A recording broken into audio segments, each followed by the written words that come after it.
Bakit? Gusto, yan ba yan? Hindi ko makita. Today's lesson. Ano? Ano yan?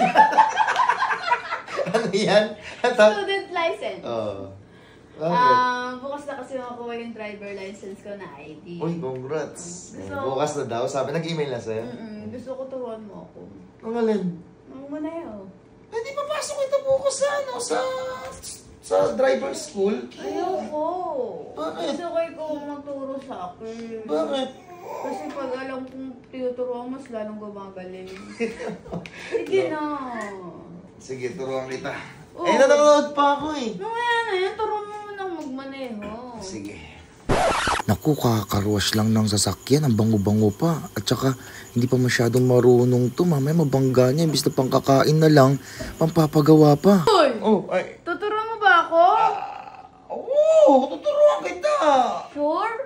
Oo. Gusto ko ngayon na. Sige. Sige. Alika. Ay!